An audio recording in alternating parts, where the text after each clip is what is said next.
The land on which we gather is the unceded territory of the Awaswas-speaking Yupi tribe. The Amamutsun tribal band, comprised of the descendants of indigenous people taken to missions Santa Cruz and San Juan Bautista during Spanish colonization of the Central Coast, is today working hard to restore traditional stewardship practices on these lands and heal from historical trauma.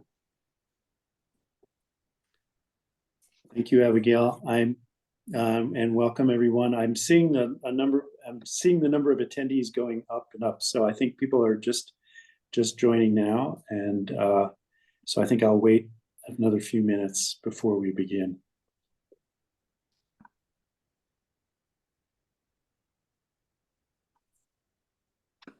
So I just want to say for all the attendees that if you guys have any questions, please use the Q&A feature on the Zoom, and we will address those questions towards the end of the discussion. And just to introduce myself, I'm Rashida. I'm going to be asking most of the questions tonight. And Abigail, just let me know when we want to start. Great, Rashida, thank you so much. So I think we're going to start with Dean Wolf, who will introduce tonight's program. Right. So good evening, everyone. I'm Alex Wolf, and I'm the Dean of the Baskin School of Engineering. I'm delighted to welcome you to the second episode of the 5th season of our Diverse Voices speaker series. And we're really pleased that you're here to join us. This is a really special year for Baskin Engineering.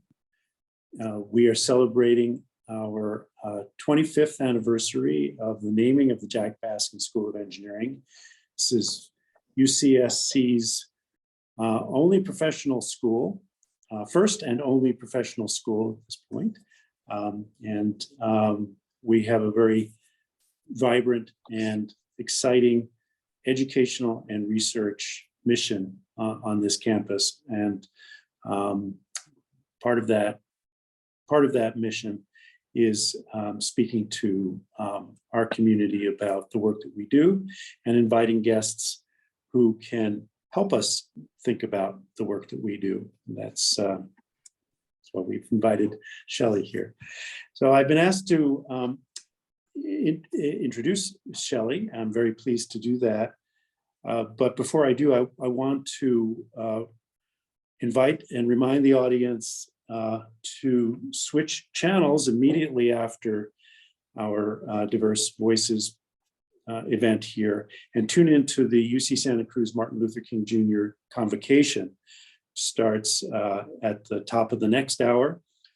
It features big data expert Talithia Williams, who is a professor of mathematics and host of the PBS series Nova Wonders. We'll be posting a link to register in the chat, so you can do that. So tonight is actually the second night of National Engineers Week.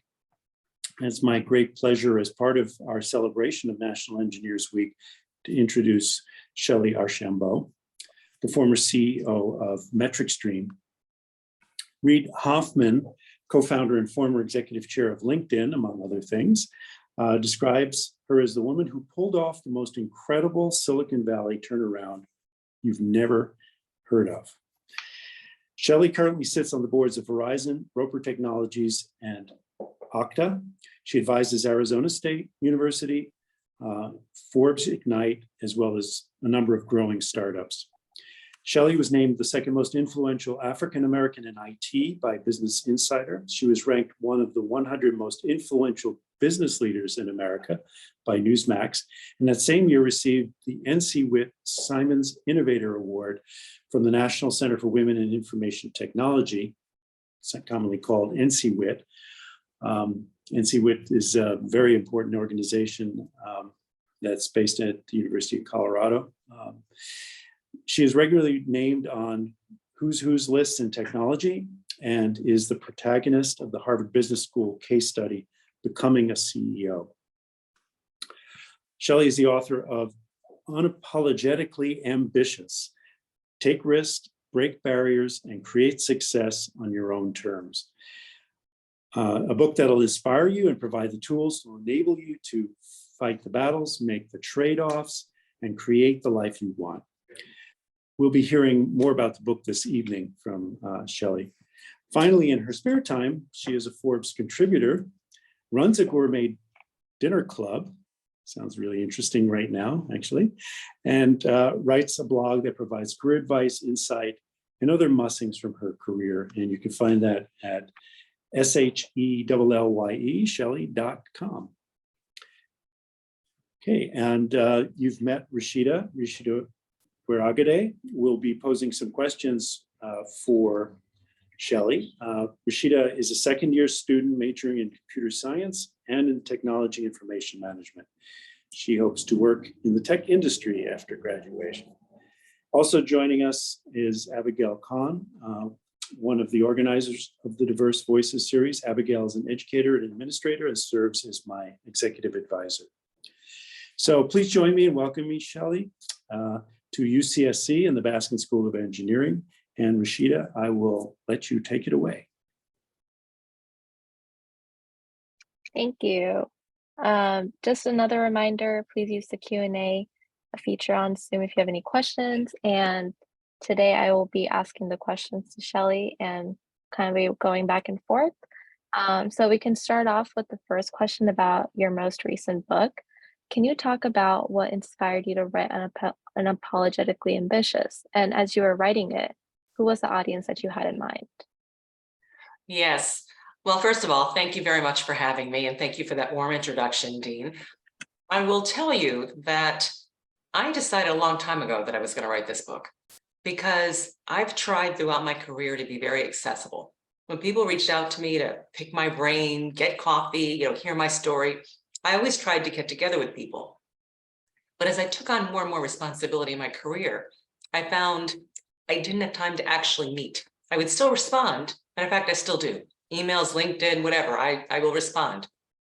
But it was killing me that I wasn't, because one of the reasons I was trying to spend the time is I wanted more people to see that, hey, listen, if I could do the things I'm doing, especially in the tech world as a Black woman, then you can too. And that's why I wanted to be accessible and reachable for people to know that I'm just a real person. So I said, you know what? When I pass my baton for the CEO role, I'm going to take the time to actually write it down.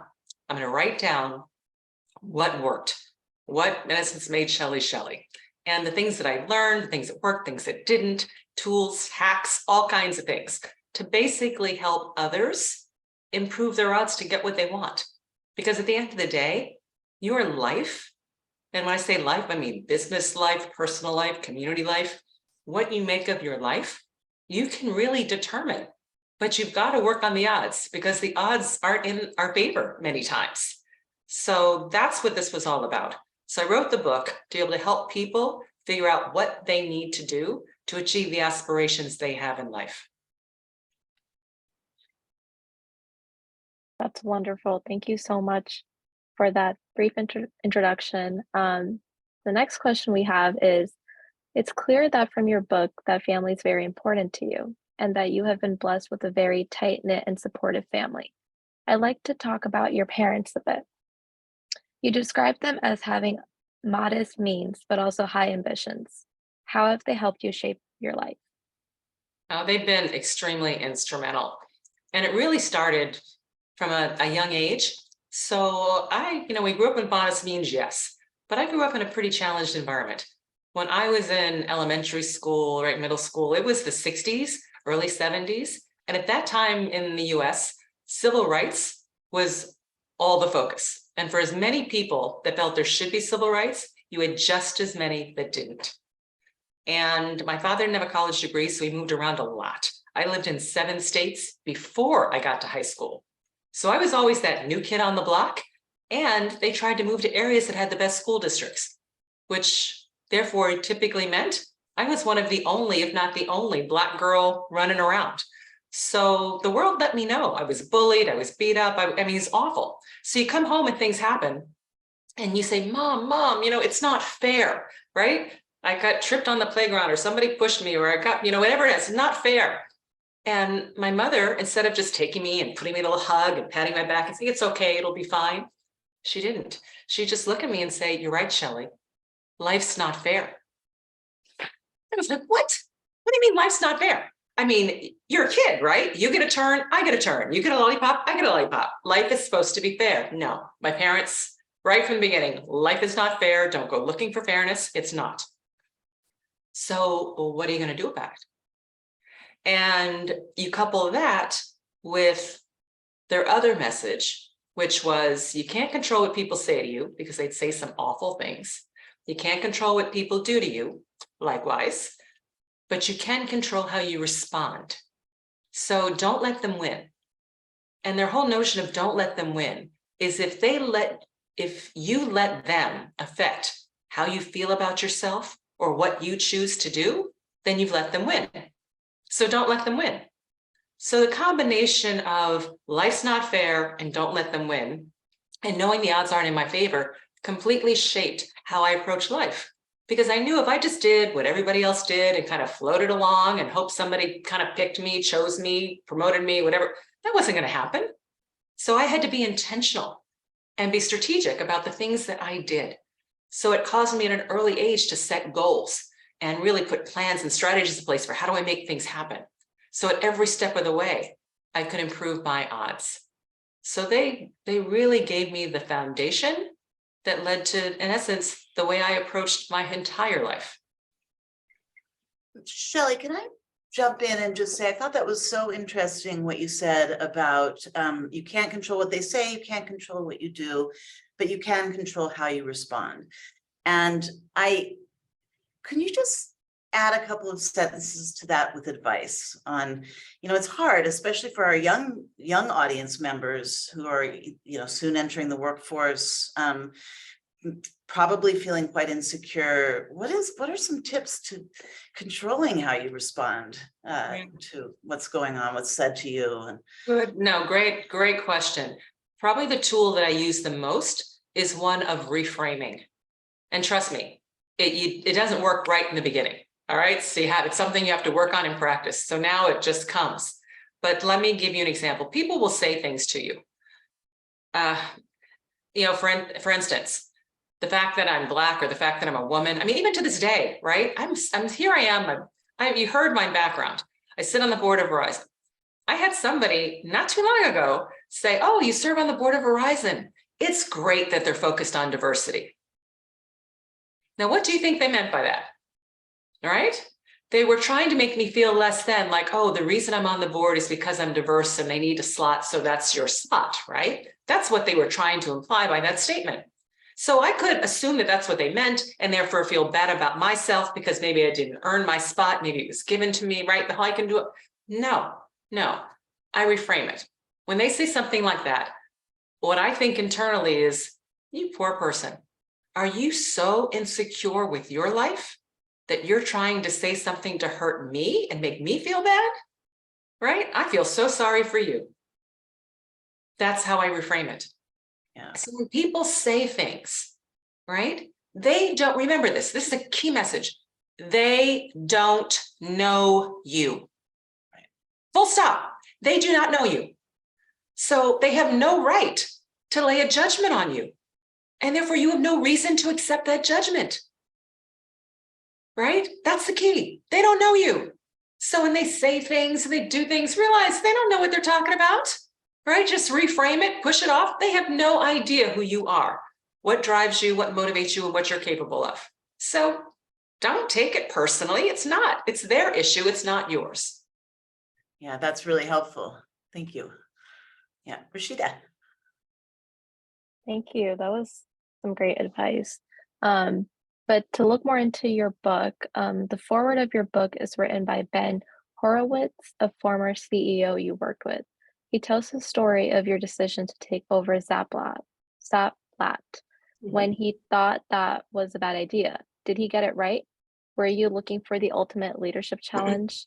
And just overall, what did you take from the experience? Yeah, so you're right. Ben absolutely told me not to take the job.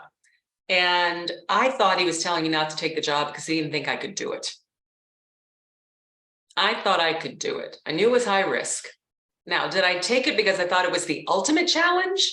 No, not necessarily. But I did take it because I didn't think that I was going to get many other opportunities. Back to the odds aren't in my favor, right? I can't sit here and think I'm going to get like the perfect plum, easy wrapped, right, company just put right in my lap. Right? I knew that wasn't going to happen.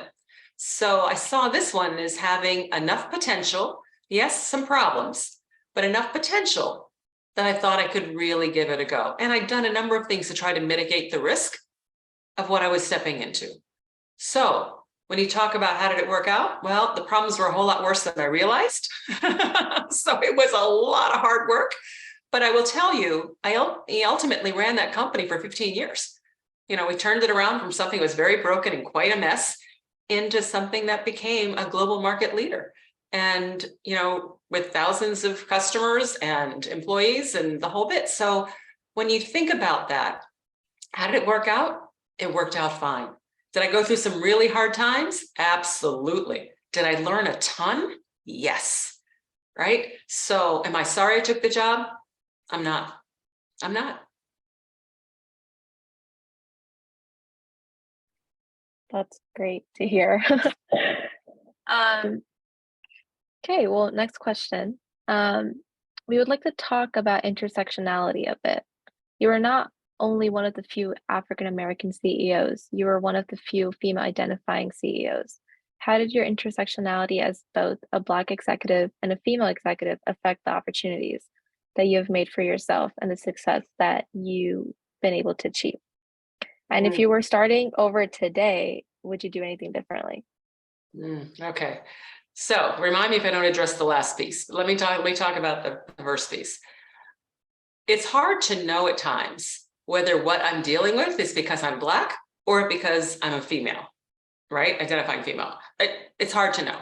What I will tell you is the stereotypes that people have come into play across the board. All right, I'm a woman, so I'm probably not very strong. I'm probably not leadership material, right? I'm a great support person. You know, all these things that kind of go into being a woman and assumptions people make. I'm African American. Maybe I'm not quite as smart as I should be. Maybe I got where I am because of, you know, people trying to make waves via quotas, diversity, whatever it is, right? Bottom line is people underestimated me, right? All those things you put together, I was basically underestimated all along the way. So what that meant was I couldn't just work hard, get things done, and assume people were going to take what I did at face value and good things would happen. I did not work under that assumption. The assumption I worked under was I needed to always be very good at what I do and do the work required to get it done. But I also needed to make sure that people were aware of what I was doing. And I needed to make sure that people knew what I wanted. So that combination of letting people know what I wanted, you know, what I aspired to, what I was heading towards, as well as what I was actually capable of, that's what really became important. Because if people underestimate you, they're going to make assumptions.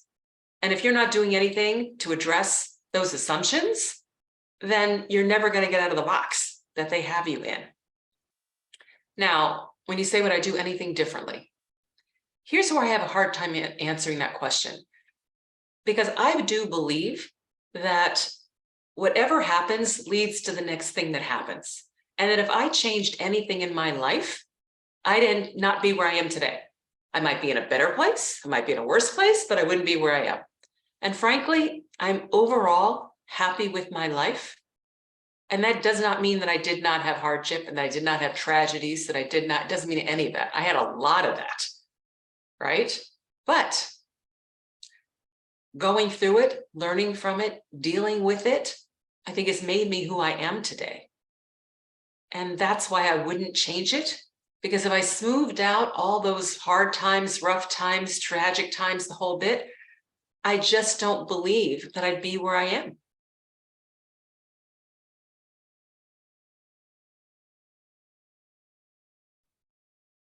Yeah, I think you got all the parts of the questions. Thank you so much for answering that. The next question is, can you talk about how aspiring engineers can identify and clarify their own ambitions? How important is it to have a clear understanding of your own ambitions, and how can we get that understanding? This is a great question. So I'm an unusual person in that in high school, I set a goal for what I wanted to do. I was like, in high school, I decided I wanted to be a CEO. Now, most people in high school do not set their goal, right? And they go after what they want. So just because you haven't set that goal, don't think, oh my God, I'm behind, I'm never going to catch it. Then no, it's not the case. The key about ambition and setting objectives is really just giving yourself a path. All right. So when you say, how important is it to actually catalyze and know what your ambitions are? It's helpful, but it's not absolutely critical. Here's what I tell people. Think about, because most people don't even think about it. So they say they don't know what they want to do, but they actually haven't really thought about it. So first of all, think about, what do you like to do? What environments do you like to be in? Do you like working with people? Do you not like working with people? Do you like things that you're dealing with teams? Are you dealing individual? Do you like, right? What do you like? And then try to talk to people. I mean, the neat thing about being in college is people are very willing to have conversations with you about careers. So ask people what they do. A lot of people don't even know what their parents actually do, right? Find out what jobs they're doing, neighbors, aunts, whatever. I mean, just ask people, what do you actually do? So you get a chance to understand the kinds of roles and jobs that are out there. But if you're not sure what you want to strive for, if you will, next or initially, then what I tell people is, well, if you don't know, then pick something that's in demand. Pick something that's in demand. That way you build skills that are desirable. And if you do it for a while and decide, this isn't what I really want to do, the fact that you've built those skills gives you the ability to pivot and change to other areas because you have skills that are desirable. So when you're not sure, that's what I tell people, just pick something that's in demand, which is really easy to find on the web. Just search, right? What do people want? What's in demand? The good news is it's never too early to start planning, but it's also never too late. The key is just be intentional about what you're doing so that you're moving forward. I want to follow up just a little bit. So you said to yourself, I want to be a CEO when you were in high school, which showed a certain level of self-confidence or belief in yourself, it seems to me. I think a lot of young people don't have that sense of belief in themselves. And we as educators really want to instill that in our students, but we see that as a challenge. Helping our students believe they belong here, they belong in engineering, even if that's not where they came from in their families. What tips do you have for young people who, to be a young Shellye Archambeau and say, I could be a CEO when they're 16? What would you suggest? Yeah, so here's my big thing. Here is the secret that nobody tells you. Life is hard. It's all hard. It's all hard. I know you look at Instagram and TV and you see people and you think, oh, they're just living their lives and everything's easy. So then when it's hard for you, you're thinking, oh my God, I'm not cut out for this because it's hard for me. No, it's hard for everyone. Hard for everyone. There isn't a person out there in the entire universe that has accomplished anything of significance all by themselves. No one. So don't think you're going to be the first person.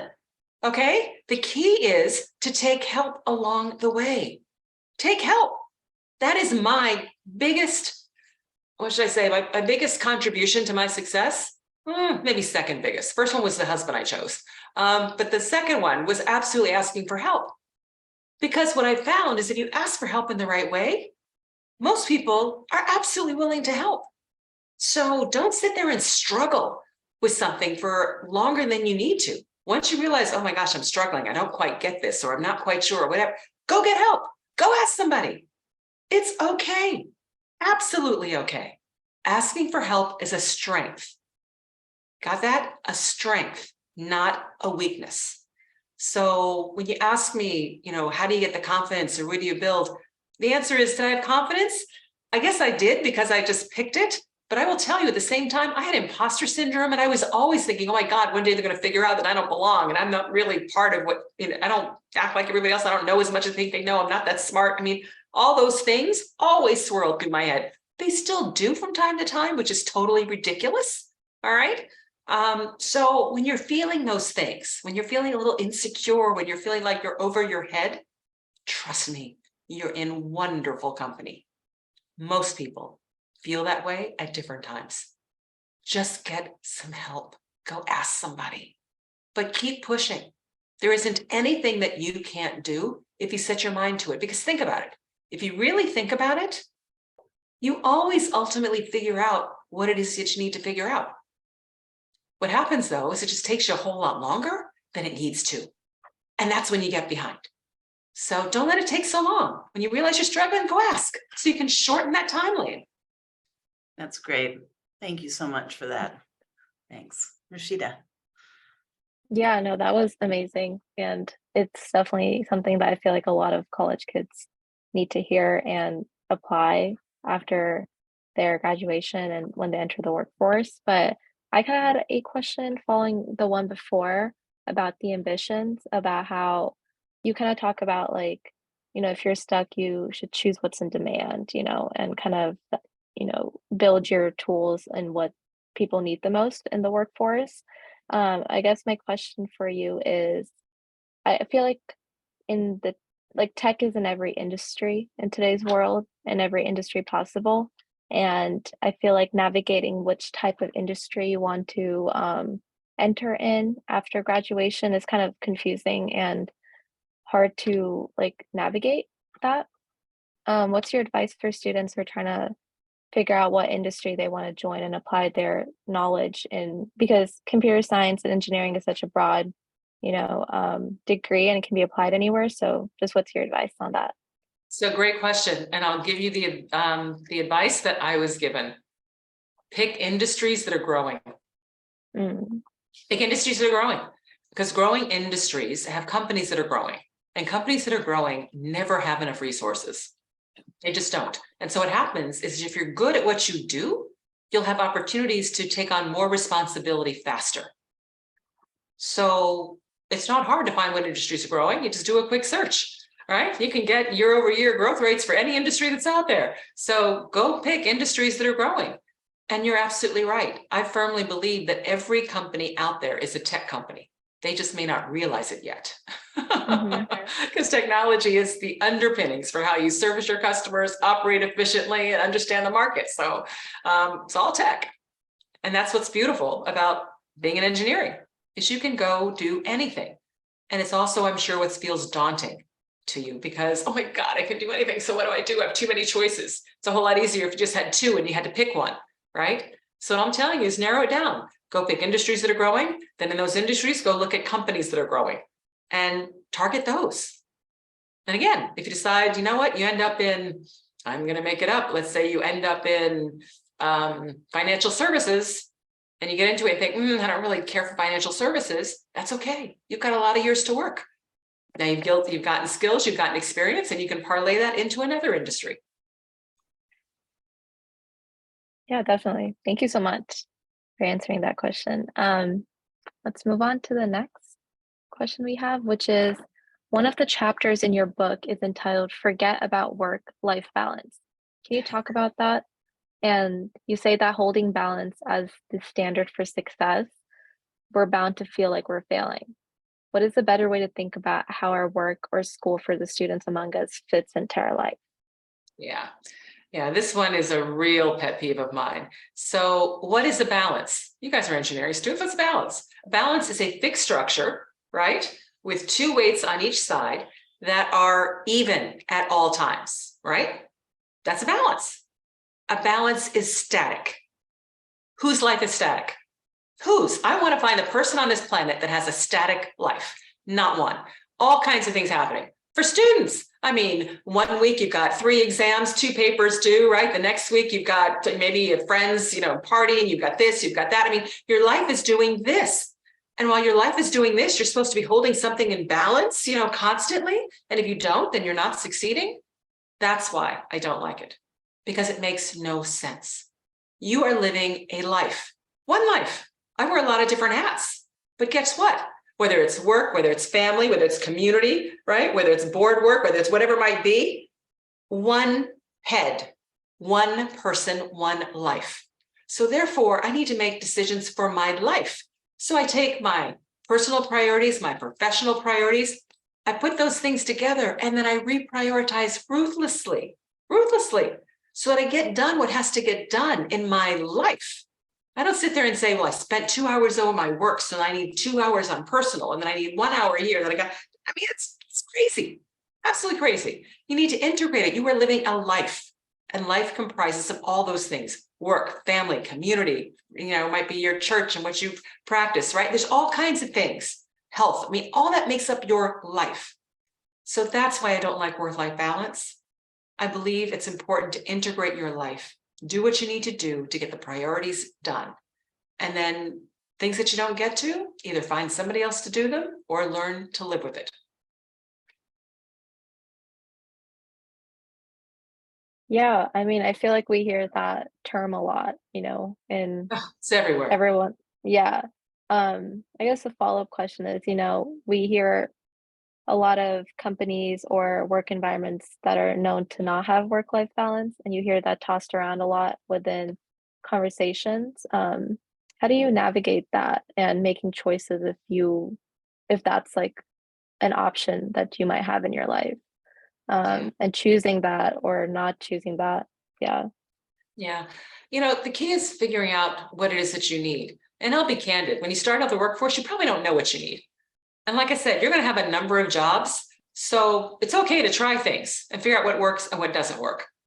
To me, this notion of work-life balance and all that really is just a euphemism for how much flexibility exists or doesn't exist. And what you'll find is the more experience you have, the more skill sets you bring, and being the best at what you do earns you the most flexibility in whatever company or environment you're in. That's really the key. Just be really good at what you do, because then they want to keep you. And therefore, if you need a little flexibility here, a little flexibility there, they're going to be more likely to give it to you. So that's the key. Just be great at what you do. And then you will get flexibility. And if you don't, you'll be able to easily get another job that will give you the flexibility you need. Thank you. I actually never gotten that perspective on that topic, so thank you for that. But I just want to say a reminder for all the people in this Zoom that if you have any questions, please insert them into the Q&A, and we will Can I just answer them add at the end. something to that, Rashida? So for everyone out there, audience questions are my favorite part. So please do not let me down. Ask some questions, and I will tell you, you can ask me absolutely anything. If I don't want to answer, I'll tell you, I just don't want to answer. I'm very direct, I'm very open, but you know what? That hasn't happened to me ever in my life. I've never not answered a question. So bring it on. Ask me questions. That sounds great. Thank you. Okay. Yeah, everybody, please put in your questions. And all right, next question is part 5 of the book is improving your odds. And you list 5 things that we can do to improve our odds. Find our mentors, build our network, find the current, which means to develop an understanding of how the power flows through the industry, take risks, and planning our life. Most of our audience are engineering students. What advice do you have for college students to achieve these goals? All right, actually, it's the same thing. So let's take each of them. So, find your mentors, right? Well, one of the things that I learned early in my career, and let me actually tell you a story. I was at IBM, and I was probably 5 or 6 years into the company, and I was doing well. And IBM decided they wanted their high potential people to have mentors. And they took a different approach. They actually asked us, who would you like your mentor to be? So I thought about it. I put down a man. His name was Roland Harris. He was a couple levels above me. I knew him. I thought he liked me. So I wrote down his name. Well, a few days later, I get a call. Hi, Shellye. Hi, Roland. Shellye, you put my name down to be your mentor. And I'm going, yeah, Roland, I thought you liked me, right? Was this a problem? And he said, Shellye, you've got me. Go get somebody else. And I was like, what? I had no idea that Roland thought of himself as a mentor. which means I learned that this whole mentor-mentee thing, it doesn't have to be formal, right? Number two, he told me, go find another one. That means I don't have to have just one mentor. I can have as many as I want. So literally, for the rest of my career, I adopted mentors all over the place. I've had a ton of mentors. Again, asking for help, right? Now, when I say adopting, I actually tell you how to do this in the book, because I learned that if you go up and actually ask people, oh, so-and-so, would you be my mentor? What happens is that person's eyes get big. They literally lean back in their chair and they're trying to figure out how do they get out of it, right? Why? Not because they don't like you or have respect for you or whatever. It's because they're so busy. So instead of asking, just adopt them. Just treat them like a mentor. You start light and easy and then you build up. But I tell them exactly how to do it. So number one, go get mentors. And by the way, a mentor, most people think of a mentor to help you plan your career. Yes. But the most valuable mentors I've had are mentors who have helped me do the job I already have. Because guess what? Until you nail that job, you don't get the next one. And just about any job out there that you get, somebody else has done before you. They've done it before you. So go find them, talk to them, right? Figure out what worked, what didn't, what you need to know so you can start out your role like on second base instead of home plate. So mentors, huge. The next, and you'll have to go through. Tell me give me the next one. Yeah, it was build our network, which is kind of along the same. Yeah. Yep. Building your and network. And one thing, let me just add one thing on building a network. I'm building a network. You guys are at a great institution. Take the time to actually get to know your professors. All right, get to know your professors and stay in touch with your professors. Why? Most professors do more than just teach, believe it or not. A lot of them consult. They consult with industry. A lot of them write. They might have connections, right, that you could use. They might have ideas for you. You never know. So your first set of network starts right here, right where you are. And continue those relationships because you never know when people can be helpful. So building your network is something you do all along. It's not a matter of building a network of only certain people. A network are all the people right around you. They can be neighbors. They can be people at the gym. All right. So network. And then finding the current, I believe was next. Pardon me, I have allergies. So on the current piece, this really means whenever you do start working, right, or get into your company, it's paying attention to where the path to power lies. And a lot of times you can figure that out by, again, doing research. You look at, okay, so who were the executives? What roles did they have? What departments were they in? Are there any commonalities, right, in that process? When I was at IBM, one of the things I learned as an executive is that people didn't get to the C-suite if they hadn't done an international assignment, right? Well, it wasn't something that was actually talked about. But when I looked up everybody and what they did, they'd all done them. So figure out what people, what boxes people need to be checked, what experiences you need to have so that you can get them along the way versus get all the way up to a point where you think you're ready. And then you find out that you've actually missed something. So, the current is really important. What was the next one, Rashida? Let's see. Take risks and planning your life. Yeah, so taking risks. So here's the key to taking risks. Taking risk is uncomfortable. It's uncomfortable, right? You feel uneasy, insecure, you're unsure, right? All those things. But what I will tell you is risk and reward are two sides of the same coin. If you don't take risks, you're not going to get the rewards. And I believe that risk-taking is all about building your courage muscle, right? Because courage is a muscle. I mean, trust me, human beings, we are not courageous. We are not born courageous. We are flight animals because we can't protect ourselves. So anyone that you see out there that seems brave and risk-taking and has lots of courage, they've built that muscle. They weren't born that way. So if they built it, you can build it. And the way I built my courage muscle was to actually just commit to myself, okay, I'm going to be the one who raises her hand, asks the question, volunteers for the thing, whatever it happens to be. Does it feel uncomfortable at the time? It does. But what happens is the more you do it, the less uncomfortable you get. But let me explain why you get uncomfortable. You get uncomfortable because you're entering the unknown. You're doing something that you don't know much about, which means you're also in the best position to learn. And building your career and building your life is all about becoming a lifelong learner. So if you're ever in a situation where you're comfortable and you haven't felt uncomfortable in a while, it means you're probably stagnant, right? It means you're probably stagnant. You're not learning. Now, what happens to a car, right? That just sits there as stagnant, right? If it's not moving forward, it's probably rolling backwards, okay? So don't let yourself get stagnant. Make sure that at least every few months, you should be feeling uncomfortable. You should be taking a risk, doing something that helps to make sure that you are on that learning curve.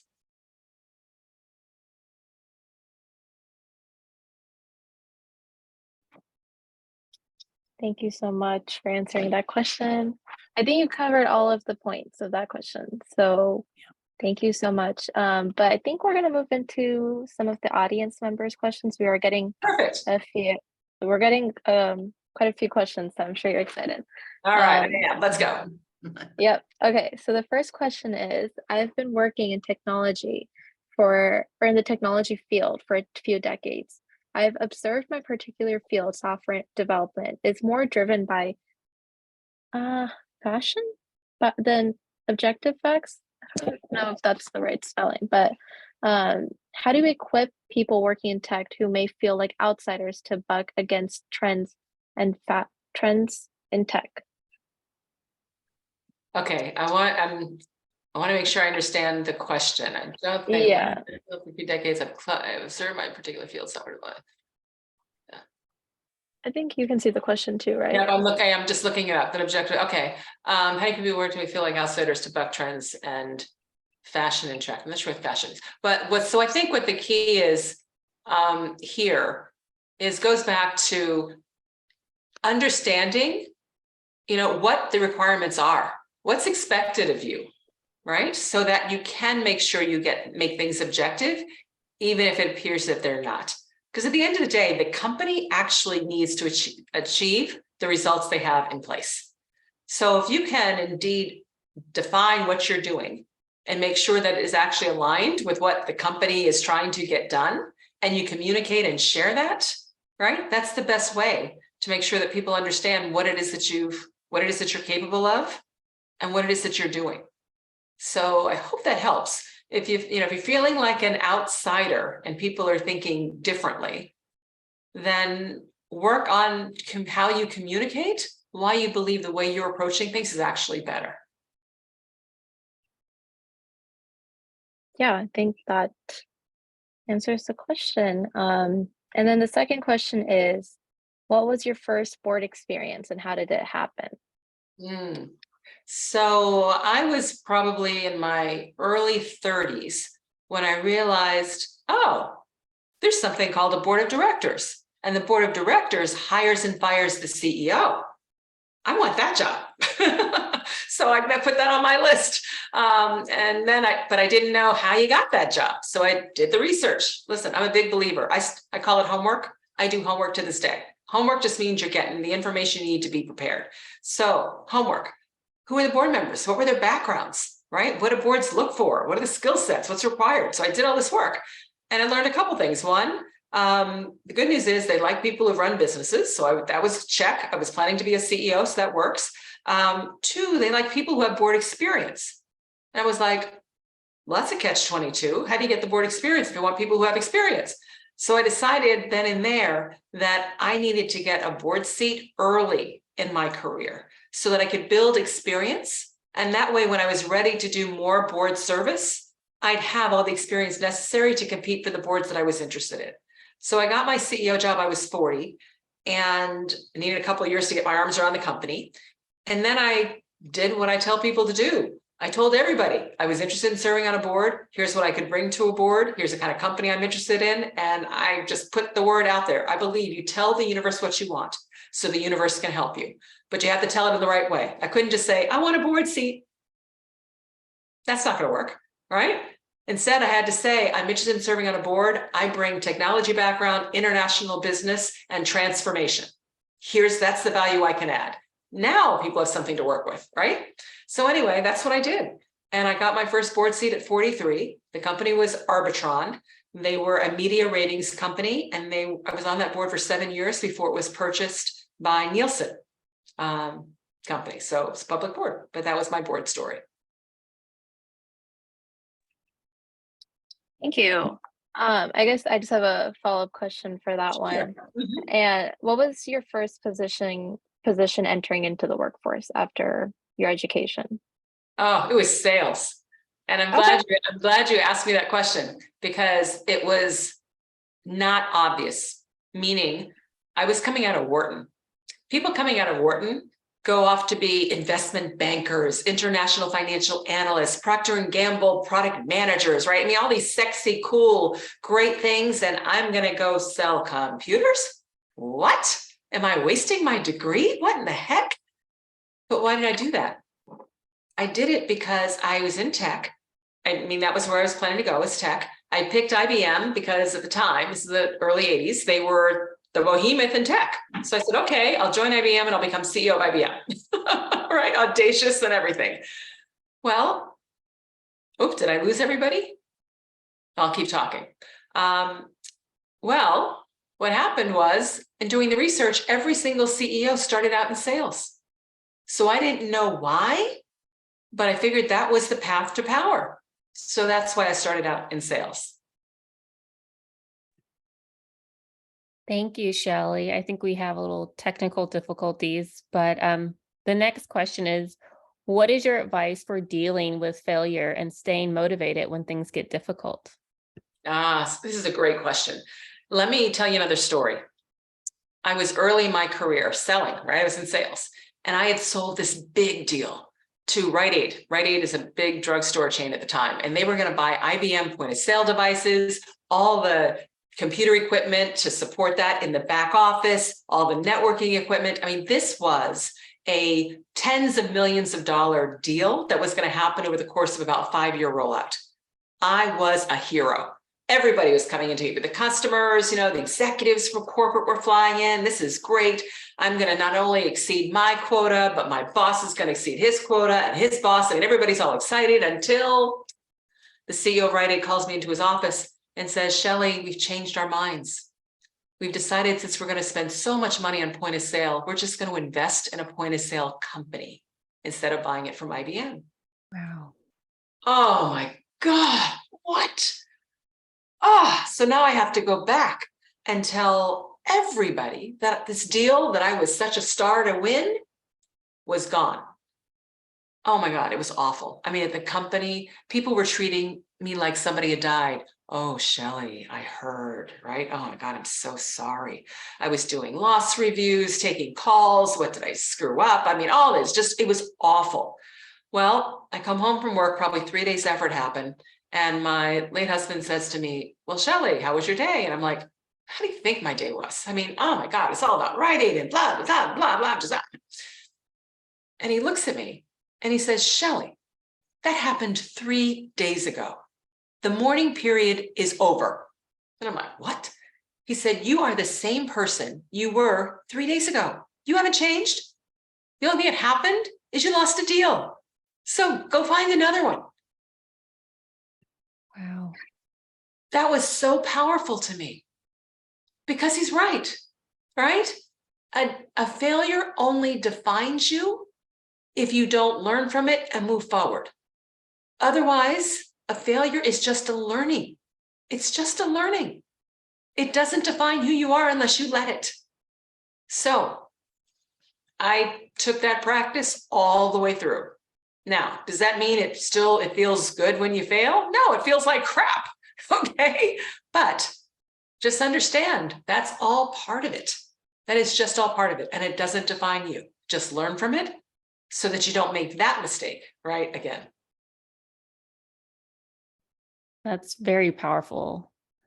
Our next question is, so for the introverts among us, do you have suggestions for how to take the first step to build a network? Ask an adopted mentor question. Shy people have a lot of inertia. Yes.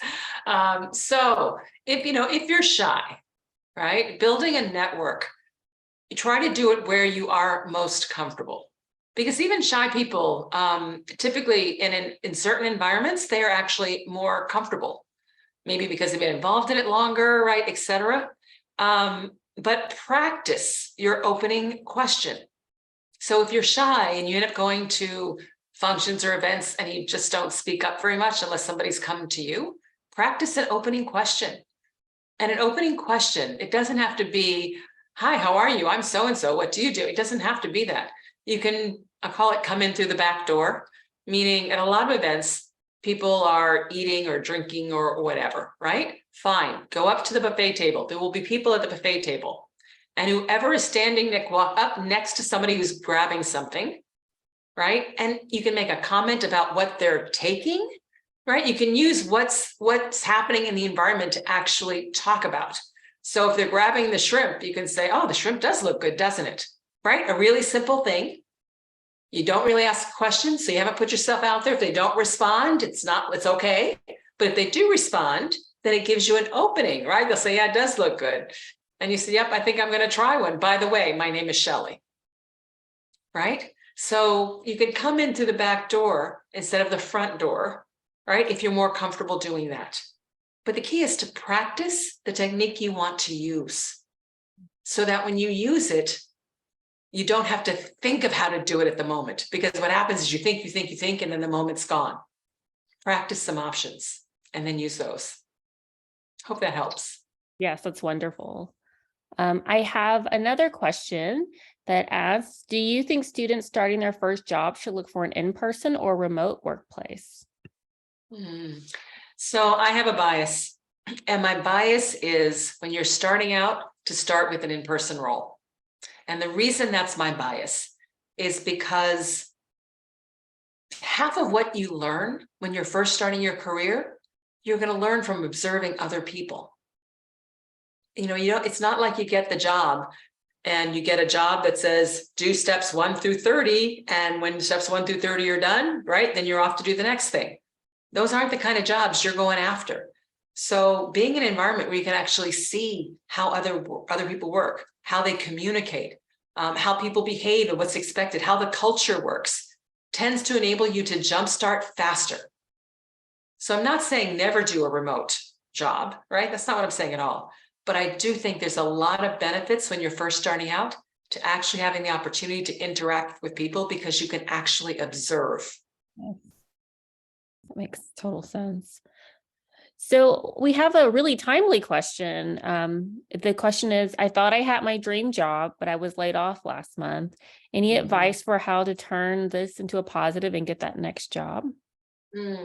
Yes, and it's so disappointing. So my heart definitely goes out to, unfortunately, it's happening to a lot of people right now. Whenever things are uncertain, this is the kind of thing that happens. So here's the key, back to, hey, the fact that you got, laid off or got rescinded, it's not you, right? It's just what's going on in the marketplace. So take, the area that you were focused in, what you got hired to do the research and figure out, well, who is hiring? Because guess what? Not all companies are laying off. It tends to be heavy in certain areas, but others are actually hiring. A lot of companies are trying to actually upskill or change the skills they've got.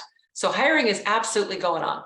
So spend time doing the research, looking to see what industries are hiring right now, what companies are hiring right now.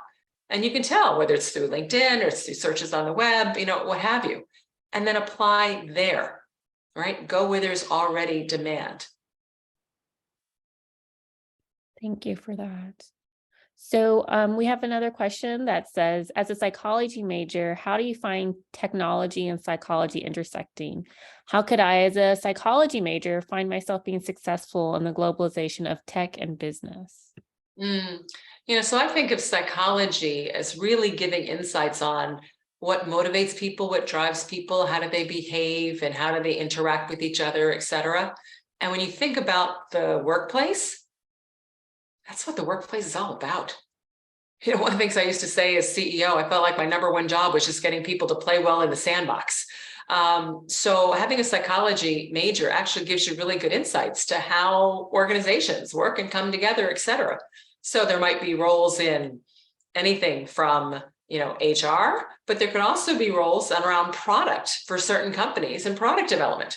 because you can bring to it insights on behavior, right? And people, which may drive how products are developed or how they are packaged or how they're even marketed.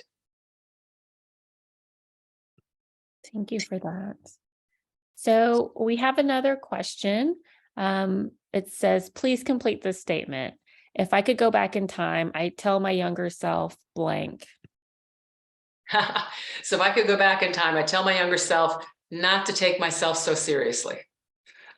is probably number one, because when I first came out there in the workforce and I'm, at IBM and I'm wearing suits and I'm trying to be so strong and not show that I'm a woman, because back then there weren't women in tech and the whole bit. I was trying so hard to be what I saw versus being me. And that frankly was exhausting and not very effective. I found out it was much more effective when I just acted like me. So I tell myself, don't take yourself so seriously, just be you. I like that. So being your authentic self. It's wonderful. So we have, we're kind of going to the end of time. So we do have one final question, and I think it could be really great for a lot of students. They asked, what tips would you give for effective time management? So this is a good one, because I find time management is something that's just hard, and it's hard forever. You want to match your time to your priorities. So when you say time management, it's thinking through, okay, I'm a big believer in lists. I have a notebook to this day and I write down, all right, what do I need to do, et cetera. And I prioritize it based upon what's most important. And then I try to lay my time against that. So to me, time management is figuring out your priorities. And then for everybody, they have different techniques and what works for them. For some, you block off time to say, okay, these are my top, 4 priorities of what I've got to get done. I actually look at the calendar and block time to get things done. Others just like to knock them out one at a time, which is fine as long as you're going through. So however you like to work, but the key is to be intentional about it. Make sure you're looking at the whole picture so that you don't end up spending a lot of time on something that at the end of the day isn't actually a priority for you. Other people will take your time. And it's fine to give some of your time away, but be careful. Don't give all of it away. That's wonderful advice.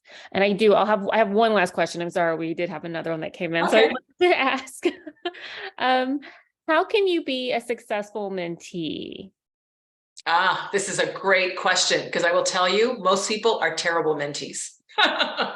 They just are. So to be a successful mentee, number one, realize you own the relationship, you, not the mentor, which means by owning the relationship, you're responsible for an agenda. If you're going to meet with somebody, you should tell them what you're planning to meet about so that they can think about it, right? In case that might be helpful. Number two, be on time, whether it's a call, in person, whatever. It shows that you respect your mentor's time. You should always close the loop. If you spent time and your mentor has given you some advice, take it and then report back. Hey, thank you so much for the advice you gave me on blah, blah, blah speech that I gave, right? It turned out to be one of the better speeches. I appreciate it. Why do you do that? So the mentor knows whether or not you're even listening and whether there's any value that you're gaining from their time. Because if they don't feel like you're listening and they don't feel any value coming back, they're not going to want to spend time with you. People won't remember what you say and they won't remember what you do. They will remember how you make them feel. Maya Angelou. And that's very true in the mentor-mentee space, right? So the more you report back, the more you let them know how they're impacting you, the more they'll actually want to spend time with you. And that's what you want at the end of the day. Wow, Shellye, this was so wonderful. Thank you so much for your time and your energy and holding this space for us. We really appreciate you. And that was a wonderful way to end our diverse voices for the night. Thank you so much. And thanks to everyone who attended. Would you like to tell them what your LinkedIn is if you want? Are you Absolutely. I was going to say, feel free. LinkedIn is Shellye Archambeau. I'm the only one spelled this way, so you should see it on the screen. So really easy. So you can definitely follow me. I put a lot of advice and tips out on LinkedIn. I also do a monthly Ask Me Anything on YouTube. So same thing, Shellye Archambeau, search it on YouTube. And if you sign up, you'll get notifications what it is, but you can ask any question and I'll respond. I try very hard to give back and to share at this stage of my career and my life. I want more people to achieve their aspirations. And that's definitely true for all of you on this webinar. So follow me, connect. I look forward to seeing you online. Thank you so much, Shellye. Everyone have a great evening. Okay, bye everybody.